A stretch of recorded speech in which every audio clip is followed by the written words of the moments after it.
Hi friends, welcome back to అమ్మ చేసిన వంటకాలు. ఈ రోజు నేను చేయబోయే రెసిపీ ఏంటంటే రవ్వతో చేసిన వడియాలు. ఇది ఈజీగా చేసుకోవచ్చు, తొందరగా కూడా అయిపోతుంది. మరి ఇక వీడియోలోకి వెళ్ళిపోదామా. ఒక గ్లాసు ఉప్మా రవ్వ తీసుకుంటున్నాను నేను ఇక్కడ. దీన్ని సూజీ రవ్వ అని కూడా అంటారు. ఇప్పుడు ఈ ఒక గ్లాసు ఉప్మా రవ్వకి 4 గ్లాసుల నీళ్ళు తీసుకొని వేడి చేసుకోవాలి. మనము ఈ గిన్నెలోకి 4 గ్లాసుల నీళ్ళు పోసేసుకుందాం.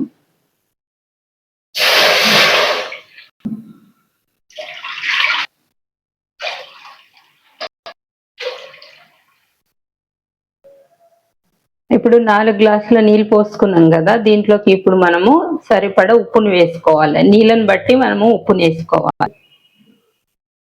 మనకు ఈ నీళ్ళకి సరిపడా ఉప్పు వేసేసుకోవాలి.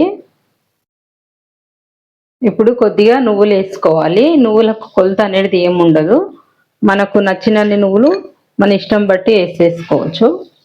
ఇలా నువ్వులు వేసేసుకున్న తర్వాత ఈ నీళ్ళని బాగా మరగనివ్వాలి. నువ్వులు వేసిన తర్వాత మనము మంటని హైలో పెట్టుకోవాలి. అప్పుడైతే మనకు తొందరగా నీళ్ళు వేడెక్కుతాయి. ఈ వేడెక్కిన నీళ్ళల్లో ఇప్పుడు మనము రవ్వను వేసేసుకుందాం. ఇప్పుడు నీళ్ళు అయితే కొద్దిసేపట్లో మసులుతాయి. ఇప్పుడు మసిలినాక మనము దీంట్లోకి రవ్వను వేసుకొని మెల్లగా కలుపుకుందాము. నీళ్ళు మసులుతున్నాయి, మంటను మొత్తం సిమ్లో పెట్టేసుకోవాలి. ఇట్లా సిమ్లో పెట్టేసుకున్న తర్వాత మనము రవ్వని దీంట్లోకి సన్నగా ఈ విధంగా పోసుకుంటూ ఉండలు కట్టకుండా తొందరగా కలిపేసుకోవాలి.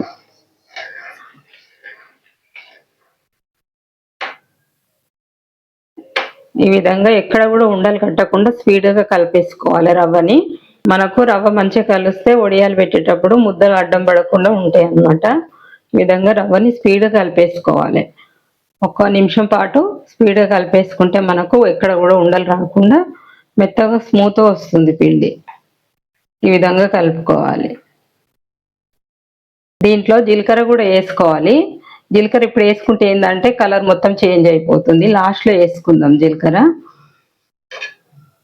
చూడండి, అక్కడక్కడ ముద్దల్లాగా వస్తుంది కదా, ముద్దలు రాకుండా ఈ విధంగా ఒత్తుకోవాలి పిండినంతా కూడా.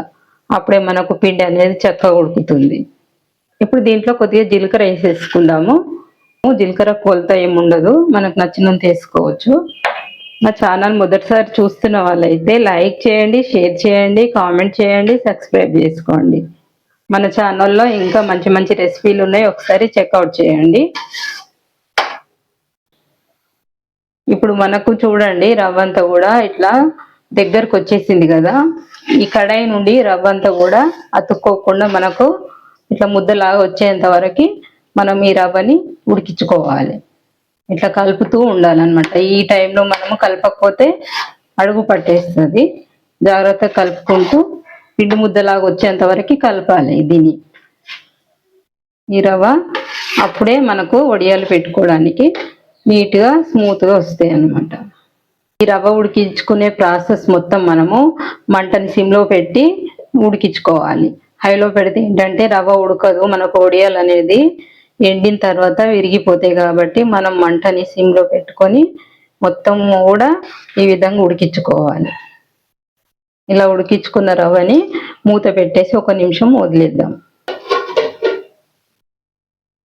ఇప్పుడు మూత పెట్టుకుని 1 నిమిషం పాటు ఇలాగే వదిలేద్దాం. ఇప్పుడు మనకు 1 నిమిషం తర్వాత పిండి అనేది ఈ విధంగా వచ్చింది. ఒకసారి చూద్దాము.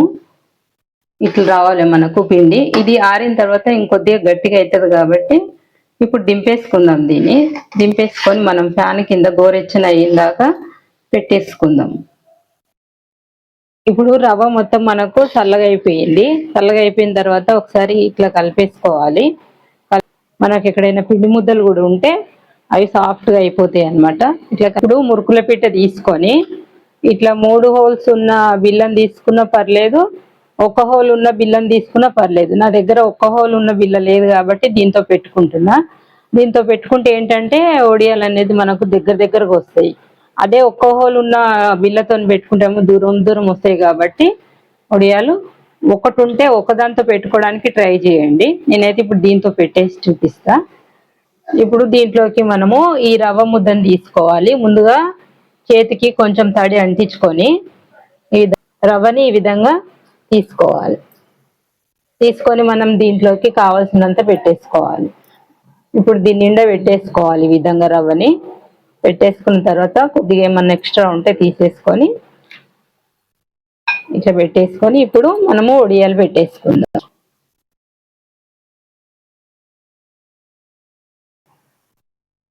ఇప్పుడు చూడండి మనకు వడియాలు ఎంత సాఫ్ట్గా వస్తున్నాయి. అన్ని వడియాలు కూడా మనము ఇదే విధంగా పెట్టుకోవాలి కవర్ పైన. ఈ రవ్వ వడియాలని నేను చెప్పిన కొలతల ప్రకారం చేసుకోండి, మీకు కూడా ఇదే విధంగా కరెక్ట్గా వస్తాయి. వడియాలు పెట్టడం అనేది ఎక్స్పీరియన్స్ ఉన్న వాళ్ళకైతే ఇది చాలా ఈజీ. మొదటిసారి పెట్టుకునే వాళ్ళు నేను చెప్పే విధంగా పక్కా కొలతలతో మీరు ఇదే రకంగా పెట్టుకొని చూడండి. మీకు వడియాలు ఏ రకంగా వచ్చింది అనేది కామెంట్ చేయండి. చూడండి మనకి ఒక గ్లాసు రవ్వకి మనకి ఎన్ని వడియాలు అయితే అయినాయి. ఈ వడియాలన్నీ కూడా మనము ఒక 2-3 రోజులు మంచి ఎండలో ఎండబెట్టుకుంటే మనకు వడియాలు అనేది రెడీ అయిపోతాయి. ఈ వడియాలు ఎండిన తర్వాత మీకు ఒకసారి వేయించి చూపిస్తా ఏ రకంగా వచ్చింది అనేది చూద్దాం. మనకు వడియాలు అయితే మనకు ఈ రకంగా ఎండిపోయినాయి. 2-3 రోజులు ఎండబెట్టుకుంటే మనకు ఈ రకంగా వచ్చినాయి. ఇట్లా విరిసినప్పుడు ఇరగాలన్నమాట, అప్పుడైతే బాగా ఎండినట్టు. ఇవి ఒకసారి మీకు నూనెలో వేయించి చూపిస్తా, చూద్దాం. ఇప్పుడు మనకు నూనె బాగా వేడెక్కింది. ఇట్లా నూనె బాగా వేడెక్కినప్పుడే మనం వడియాలు వేసుకోవాలి, అప్పుడైతేనే పొంగుతాయి అన్నమాట. ఇప్పుడు వడియాలు వేసి చూపిస్తా ఏ రకంగా వస్తాయో చూద్దాము.